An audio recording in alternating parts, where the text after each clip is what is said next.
Just so you know, all the music from this video is now up for free on my Bandcamp, the link of which will be in the pinned comment below and in the description.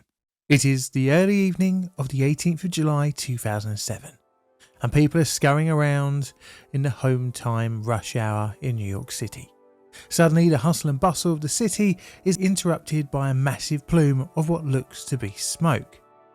It rises some 40 stories high in the air, and quickly debris rains down onto the busy crowds below in Midtown.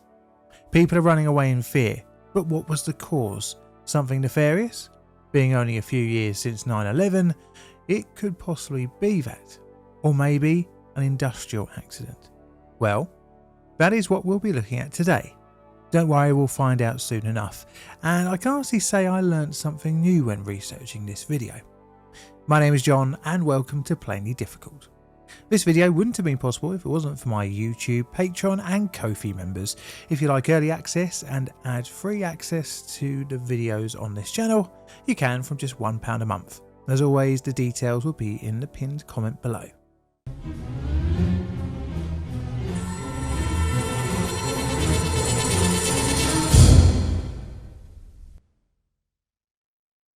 Steam. So this is New York City. It doesn't need me to explain how vast and complex it is, and I won't waste your time by doing so. But the city has a rather surprising to me unique piece of infrastructure. That is a steam network. Going all the way back to the 1880s, New York, well more precisely Manhattan, has been operating with steam. New York City's steam story began actually out of the city in 1877 with the installation of a private steam heating system invented by Birdsell Holly, an engineer. The small system he built interested his neighbours in Lockport, New York State, leading to a small distribution system. The small network piqued the interest of investors and developers from the big city of New York. This would lead to the New York Steam Company, beginning operations in 1882, initially started supplying steam to the growing number of taller and taller buildings along the skyline of Lower Manhattan, but over the years its operations would grow. Steam is generated via multiple generation stations scattered around the network. Some of the city's most iconic buildings are connected to the steam network. These include the Empire State Building, the Chrysler Building, Grand Central Terminal, United Nations and even the Rockefeller Center. The system, being one of the first of its kind, would ultimately be the largest, being larger than the next 5 largest steam systems in America combined. New York Steam Company would eventually merge with Consolidated Edison in March 1954, the company which still runs the system today. But why steam? Well, its pickup in New York particularly was due to the increasing heights of the buildings within the city. Heating up things is very energy intensive, but then having to pump the heat up to a higher level also would add energy usage. But steam rises naturally, using essentially no extra energy. All very smart, but the steam made itself useful in other ways, for example in cleaning as well as cooling. This was done by using the steam to power compressors of chillers. Steam is generated in the 2000s at 7 different generation stations around Con Edison's network, which by the 2000s consists of 105 miles of steam piping, extending from Manhattan's southern tip to 96th Street and 89th Street in the west and east respectively. Con Edison supplies around 2,000 customers, serving more than 100,000 commercial and residential properties. Customers, i.e. the buildings, receive steam from the network through steam mains and subsidiary piping located beneath the city streets, which are plumbed into the customer's property. The steam mains generally run below ground level underneath the city's roads. Access to the main steam pipes are via manhole covers. The main pipe is generally built within an outer steel, clay or concrete housing, with the piping itself being constructed of cast iron and was 20 inches in diameter, which was covered in around 1 to 2 inches of insulation. However, different sections of the line had different diameter pipes. Now I'm mainly going to focus on the disaster area from now on. This is the junction of Lexington Avenue and 41st Street. The oldest part of the piping at the junction dates back to 1924. However, like most piping networks, replacements and repair works meant that different sections joining onto the old part were much newer. The original pipe had flanged ends to allow for connection of pipe links. Now, I mentioned in the previous paragraph that the line had newer parts. Well, at the Lexington interchange, modifications were made in 1980, 1993 and 2003. During these additions, the original flanges were changed out to pipe butt weld connections. This left only one flange connection at the intersection, which was accessible via a manhole. This section of pipeline was a low point, with the east and west ends having a bend up to a higher elevation. Over its life, this connection had experienced steam leaks, which had to be repaired by injecting a sealant several times, reportedly at least 10 times between 2005 and 2007. At the intersection, the pipe wasn't on a flat plane. It had a couple of bends to allow the line to run over different elevations. Traps were installed along the line to catch condensate. You see, you don't want water in your steam pipe, as it can put excessive strain on it, increasing the chance of a rupture. On top of that, water in an area where it is not wanted, i.e. cast iron, could raise the risk of corrosion. The collected condensate water is discharged into the city's sewer system. The network requires pressure to deliver steam along the piping. This is monitored by multiple pressure monitoring telemetry stations. These relay data back to the generating station, who would either open or close a valve to increase or decrease the roughly 150 to 170 psi standing operating pressure. Now, that manhole was very susceptible to flooding during heavy rainfall, requiring pumping out. But why is that important? Well, water sitting around a steam line can create an increased level of condensate within the main pipe. And as we discussed a bit earlier, this is not ideal. Now we have spoken just about enough about the steam system at Lexington Avenue. So let's move on to the next part of the video, which will be the disaster. The disaster. It is the morning of the 18th of July 2007, and Manhattan is awash with rain. Between 8 and 10 AM, the downpour pelts the streets, and water makes its way down into the manhole section at Lexington Avenue. Throughout the day, the East River generating station is varying steam pressures as the system demands it, and around 5:15 PM, a control valve is operated. But everything seems to be normal. But what no one really knows at the time is along the steam main underneath the Lexington intersection, that steam was now turning into condensate.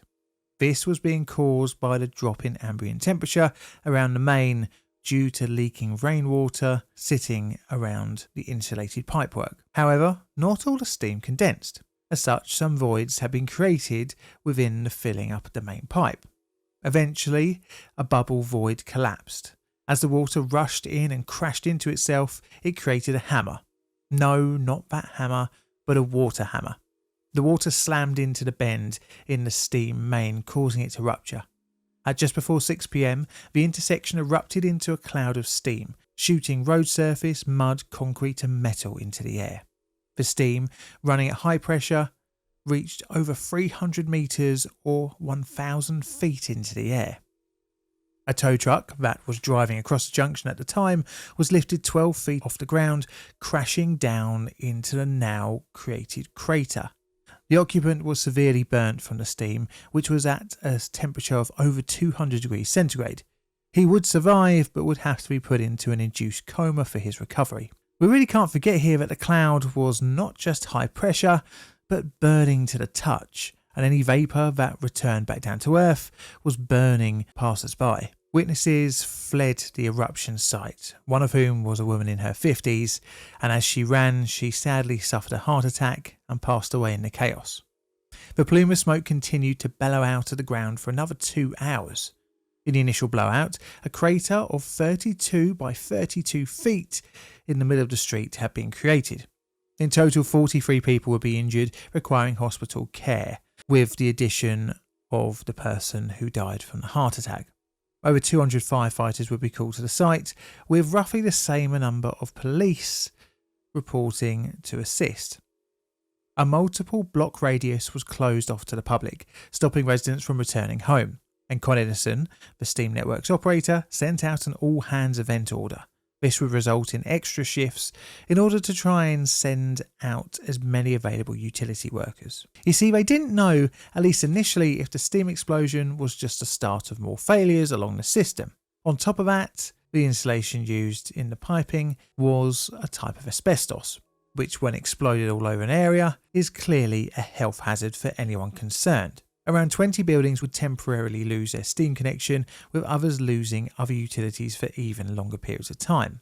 The blocked off area would be reduced by the 21st of July 2007 to just 4 blocks, from 40th to 42nd Street, from Park to 3rd Avenue. However, disruption would last for weeks. Con Edison would offer to cover the costs of damage to buildings and cleanup, but offered no money for the loss of business the shutdown of the area had caused. Needless to say, this would result in multiple lawsuits, resulting in multiple out-of-court settlements, and a $37 million settlement from Con Edison was sorted out with the City of New York. So now let's talk about the investigation. So, for once, a plainly difficult video does not have the NTSB poking their nose around. Instead, both Con Edison and the City of New York would dig into the cause of the unexpected steam pipe self-untogethering. Well, it would take a little while for investigators to even get their hands on the disaster site, as the crash truck was blocking off access. But once able to, the wrecked pipe was inspected and CCTV footage from around the area was reviewed, along with eyewitness accounts. Investigators saw the rupture location as one of the older pipe types on the network, at a bend upwards towards a higher elevation, but nothing looked too off with it. There was only superficial corrosion, and although nearly 100 years old, the 1924 main was still within design tolerances, so failure from rust or gradual fatigue was not a concern. This pointed towards a sudden and dramatic cause of failure. It was calculated that a pressure of around 1200 psi was required to make the pipe fail. But what caused the overpressure? Well, investigators found that the housing for the steam line along the Lexington Avenue intersection had been flooded with water. But where had the water come from? Well, it was likely that the heavy rainfall on the morning of the disaster day was the culprit. It became known that the waterboard could rise, which allowed for water to settle along the outside of the steam main line within its housing and the manhole. Once the steam main was in contact with cold water, the steam would begin to condense, turning thus itself into water. But surely condensate was meant to be removed by the condensate traps, right? That is correct, but inspections of the local trap found something rather odd. A phenolic resin was discovered. This had blocked the trap, stopping it from working correctly. This resin was almost identical to the type that was used by Con Edison for their leak sealant. The blocking of the trap meant condensate couldn't be moved from the pipe. Interestingly, the last time the leak seal was used in the area was March 2007, just a few months before the explosion. It was thought that the sealant had made its way into the trap system and clogged it enough to be ineffective, thus allowing condensate to collect over the disaster day. The pipeline then, as it filled with water, had voids of steam, and once filled enough, the steam bubble burst, releasing the water hammer, travelling at an estimated 4,000 feet per second.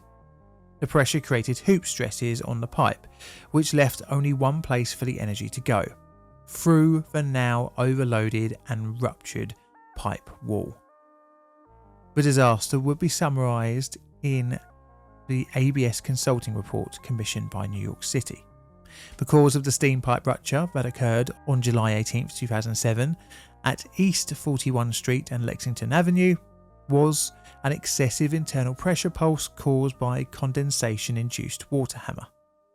The required conditions for this water hammer were collected subcooled condensate in the pipe and a mechanism to enable steam to flow into the condensate.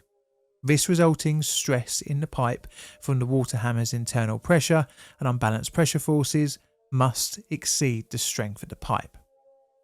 Now, this was not the first time Con Edison had experienced a steam explosion.